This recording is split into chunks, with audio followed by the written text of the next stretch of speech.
స్థాయిలో 30/6/2025 నుండి 25/6/2026 వరకు ఈ నివేదిక ఒక 5 రోజులు దాటి మిగతా సంవత్సరం మొత్తం పూర్తయినట్టుగా ఉంటుంది. ఎందుకంటే మనం కరెక్ట్ ఎగ్జాక్ట్గా 30 మనం పెట్టుకోం కాబట్టి ఈ సంవత్సర కాలం పాటుగా మేము చేసినటువంటి కార్యక్రమాల వివరాలు మీ ముందు ఇస్తాను.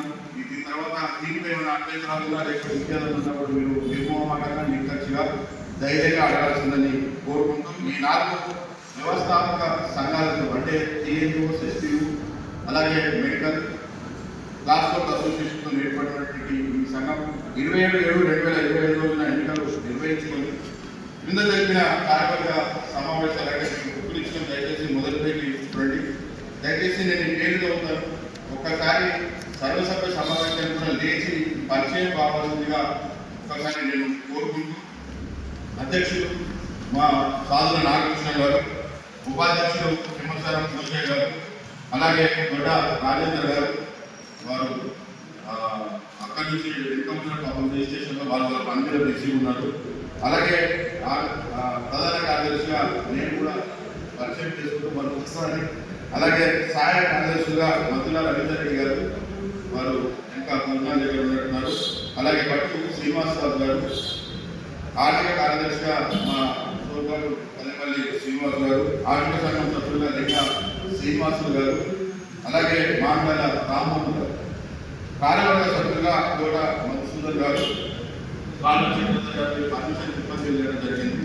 తాలా శ్రీనివాస్ గారు, కృష్ణాటవి ప్రధాని ఉండాలి, అలాగే సూర్యపల్లి రాములు గారు, పోతుల సత్యనారాయణ గారు, వీరందరినీ కార్యవర్గ సభ్యులుగా ఏకగ్రీవంగా ఎన్నికల అధికారి గారు, మా ఎన్నికల అధికారి ఈ భవనకు ఎప్పుడు ఎన్నికలు వచ్చినా కూడా ఎన్నికల అధికారిగా నిర్వహించినటువంటి ఈ కార్యవర్గ కార్యవర్గ తేదీ 29/7/2025 రోజున ఎన్నికల అధికారి ప్రమాణ స్వీకారం చేయడం జరిగింది. ప్రమాణ స్వీకారాన్ని కూడా మీరందరూ కూడా హాజరు కావడం జరిగింది. అలాగే ప్రమాణ స్వీకారం తర్వాత మొదటి కార్యవర్గ సమావేశంలో సలహామండలి సభ్యులు అలాగే ఎక్సెప్టివ్ సభ్యులుగా ఎన్నుకోవడం జరుగుతుంది. వీళ్ళందరూ కూడా తేదీ 30/7/2025 రోజున సలహామండలి సభ్యులుగా సాధుపల్లి యాదగిరి గారిని, ఏ బడగయ్య గారిని, యాదగిరి పరమేశ్వర్ గారిని, ఐకా అంజయ్య గారిని, సంజరెడ్డి యాదగిరి గారిని, తిరుమలసు శ్రీనివాసరావు గారిని, అలాగే ప్రియమ్మ మా కాలబంక రాము గారిని కూడా ఆ రోజు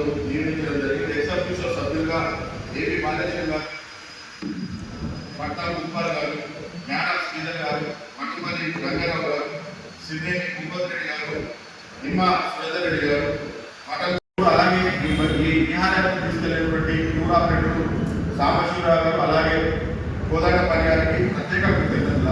అలాగే మన ధన్యవాదాలు తెలియజేయాలి.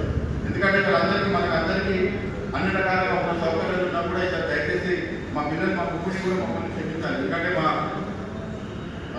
పవన్, విశ్వపతి, కృష్ణ మరియు ఆంజనేయులు ఈ ముగ్గురు మాత్రం బాగా ఇబ్బంది పడ్డారు పవన్ ఈసారి ముగ్గురు. ఎందుకంటే కొంచెం వాళ్ళకు రూములు రాకపోవడం, పోవడం కొంచెం దూరం, కానీ ప్రమాణమైన పనిచేసి ఈ 3 బస్సులలో కూడా మొత్తం పూర్తి స్థాయిలో ఈ 3 బస్సులలో వాళ్ళు చేసినటువంటి కృషి అభినందనని వ్యక్తించాం. దయచేసి వాళ్ళకు కూడా మేము కూడా క్షమించుకొని కోరుకుంటాం. ఎందుకంటే వాళ్ళ పాపం సమయానికి నిద్ర లేదు, సమయానికి తిరిగి కూడా లేదు. పాపం పడుకోవడం కూడా కొద్దిగా ఇబ్బంది ఉన్నా కూడా వాళ్ళందరూ పంచుకోకుండా ఏం వేస్తారు మీ కాకపోతే ఎవరు చేస్తాం, ఇది మా ప్రయాణం మొత్తం మీతోనే అన్నటువంటి సందర్భంలో వాళ్ళు కూడా ప్రత్యేకమైనటువంటి భావం కృతజ్ఞతలు ఈ ముగ్గురు పిల్లలకు తెలియజేస్తారు. ఎందుకంటే మనం చెప్పుకున్నట్టు కానీ ఈ పిల్లలు చేసినటువంటి సేవ అత్యద్భుతం అని చెప్పేసి మరొకసారి తెలియజేసుకుంటూ, అలాగే విహార యాత్రలో ఎక్కడ కూడా టైం జరుపుకోక ఫోటో దిగినటువంటి టైం జరుపుకోక మనం ఏం చేస్తున్నామంటే ఇక్కడికి వచ్చిన తర్వాత మరొకసారి ఫ్యామిలీ మెంబర్స్ అందరినీ కలవాలని 23/2/2025 రోజున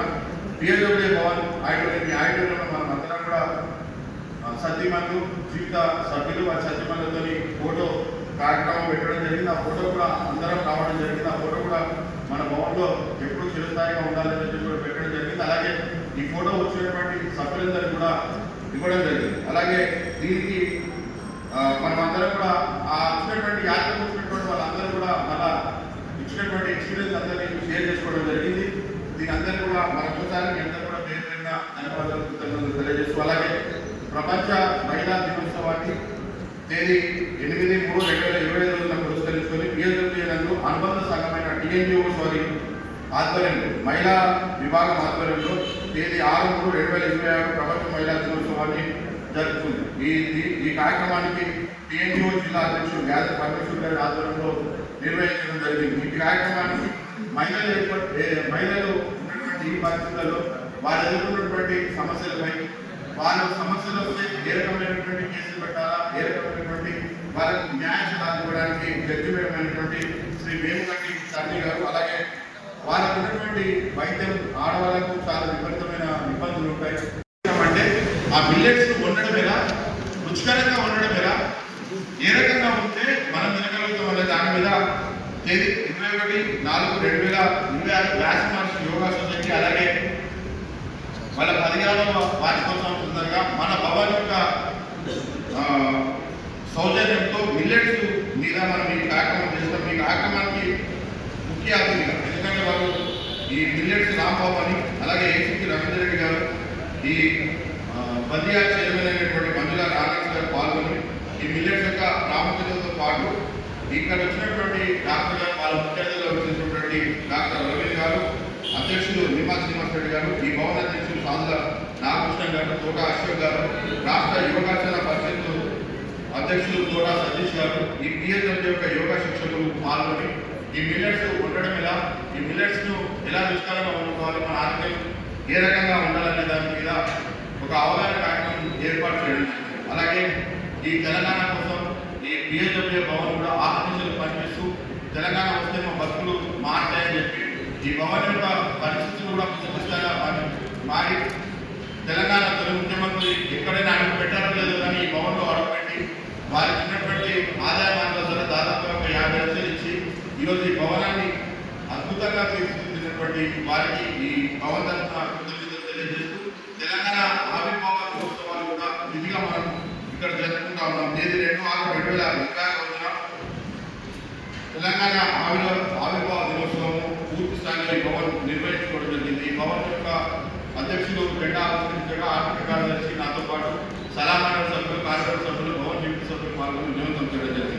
అలాగే ఈ భవన్ ఒక ఆర్థిక స్థితిగతులపై మనం ఎట్లాగే ఈ ఫైలింగ్ చేస్తున్నామో ఫామ్ 16 ఈ భవన్ యొక్క ఆర్థిక స్థితిగతులపై ఈ ఫైలింగ్ చేయాల్సిన బాధ్యత కూడా ఇక్కడ మా పైన ఉంది కాబట్టి దీన్ని కూడా పూర్తి స్థాయిలో ఈ ఫైలింగ్ చేయించడం 2025 చేయించడం జరిగింది. అలాగే ఈ భవన్ యొక్క ఏది నడవాలన్నా బ్యాంక్ సేవలు చాలా ఉత్తమమైన బ్యాంక్ సేవలు, ఉత్తమంగా ఈరోజు బ్యాంక్ సేవలు మనకు అందిస్తున్నటువంటి సరస్వతి నగర్ బ్రాంచ్ మేనేజర్ గారికి, అలాగే వారి సిబ్బందికి, అలాగే మనకు ఇక్కడ ఉన్నటువంటి మార్కెటింగ్లో ఉన్నటువంటి వారికి కూడా పేరు పేరున ఈ భవన్ తరఫున కృతజ్ఞతలు.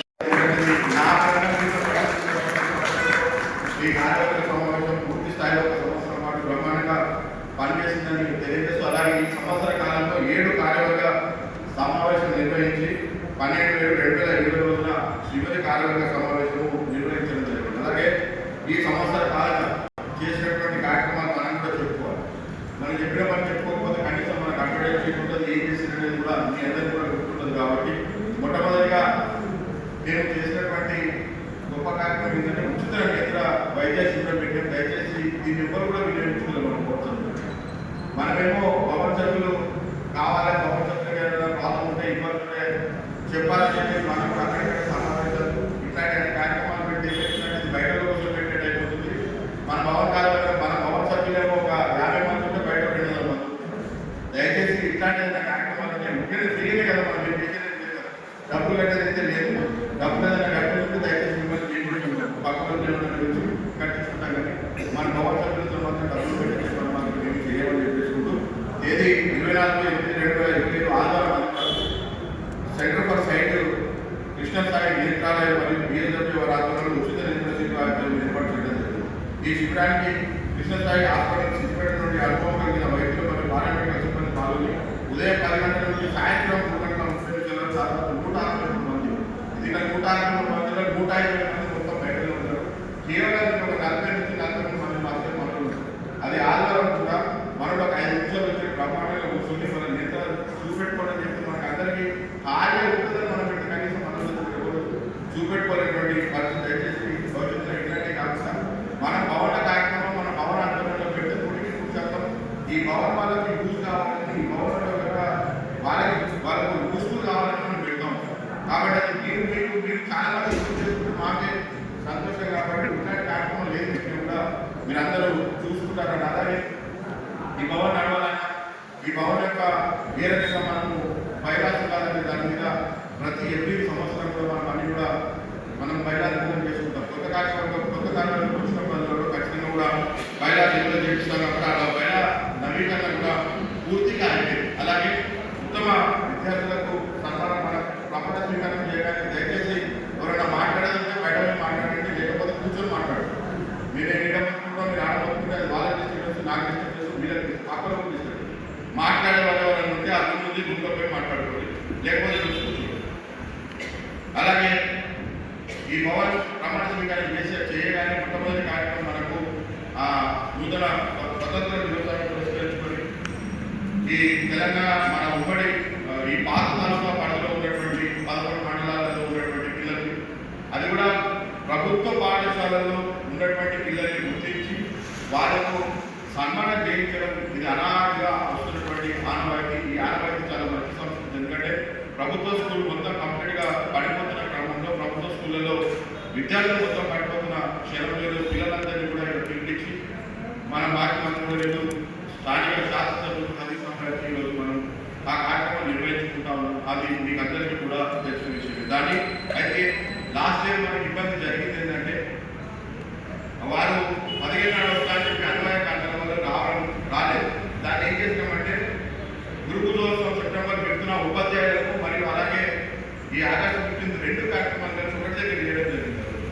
ఆ రోజు 2 కార్యక్రమాలు చేయడం జరిగింది. దాన్ని తేదీ 13/9/2026 స్వాతంత్ర దినోత్సవాన్ని పురస్కరించుకొని మన బిఎస్ఎఫ్ఏ పరిధిలో గల పాత తాలూకా సిద్దిపేట దుబ్బాక పాత తాలూకా పరిధిలో గల 11 మండలాల నుండి 10వ తరగతి విద్యార్థులు, అలాగే సెప్టెంబర్ 5 నాడు ఉత్తమ ఉపాధ్యాయులు మనకు ఇది ఎస్పీ వాళ్ళ నుంచి మనం తీసుకున్నటువంటి ఇన్ఫర్మేషన్ ఆధారంగా వారు పనిచేసినటువంటి ఆధారంగా క్రైటీరియా ఆధారంగా ఖచ్చితంగా కూడా మనం అందరం కూడా సెప్టెంబర్ 5 నాడు కూడా ఈ 2 కార్యక్రమాలు ఒకటేసారి చేస్తాం. అందుకే దానికి ఇద్దరు రాష్ట్రాలు 3 రాష్ట్రాలు కూడా ఒకటిగా భావించగలరని కూడా మనం చేస్తూ 18 మంది ఉపాధ్యాయులతో పాటు 11 మంది ఉద్యోగులు కూడా